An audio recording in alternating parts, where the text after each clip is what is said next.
Hello, and happy Disability Pride Month. My name is Samyuktha Neeraja, and I am the State Association's Relations Manager at the American Association of Nurse Anesthesiology, located in the Chicago area.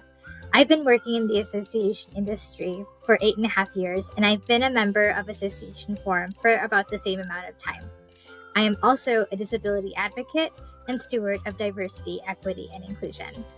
Every July, we celebrate Disability Pride Month, where we honor the history, achievements, and contributions of the disability community. The goal is to promote awareness and inclusion of people with disabilities while combating societal misconceptions and discrimination.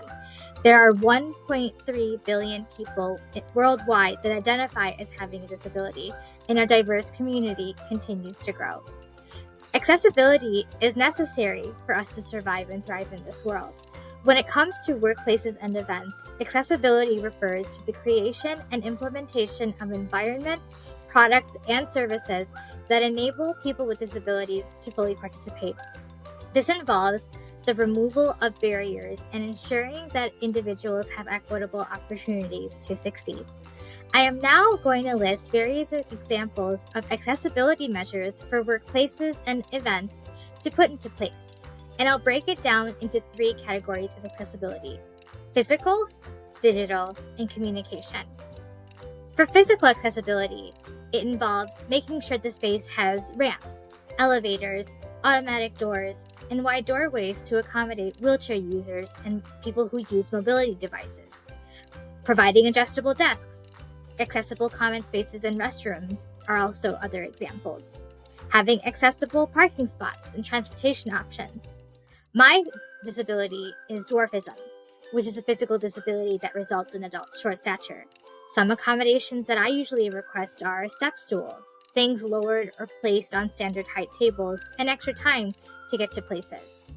For people with digital access needs, you'll want to provide screen readers, speech recognition software, and other assistive technologies depending on what they may need. Make sure your website follows the Web Content Accessibility Guidelines so that people with disabilities can access your online resources. For communication accessibility, that includes providing visual aids and materials in Braille, large print, or audio formats, for example. Offer sign language interpreters for meetings and presentations. Ensure that your video content has closed captioning and meetings are transcribed. You must also be willing to make any necessary adjustments to work schedules, job responsibilities, and other areas of the workplace to accommodate your employees with disabilities when needed. Make sure your work policies and procedures keep people with disabilities in mind. And lastly, please make sure you educate your staff about disability awareness and inclusion. When workplaces fail to accommodate, it significantly impacts our ability to perform our jobs. To me, the primary accessibility barrier is people's attitudes. Seeing us as less capable or viewing accommodations as a burden leads to discrimination. A lack of awareness among colleagues results in unintentional exclusion and lack of support. It is crucial to listen to and believe people with disabilities, involving them in conversations and decision-making processes.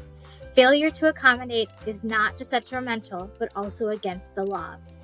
To ensure accessibility measures, such as the examples I mentioned, are put in place at events, here are several tips. Create a space for attendees to effectively communicate their requests. Stay in touch, actively listen, communicate, and follow through. Appoint a point of contact to be available on site to make sure the accommodation is put in place and to address any issues that come up. Lastly, adopt a can-do attitude. Accessibility is not special treatment or an added bonus. It's a basic necessity. People with disabilities deserve to have access, be included, and succeed just like everyone else. By promoting disability inclusion and prioritizing accessibility, you uphold our rights as human beings. Accessibility helps all of us. Thank you for watching.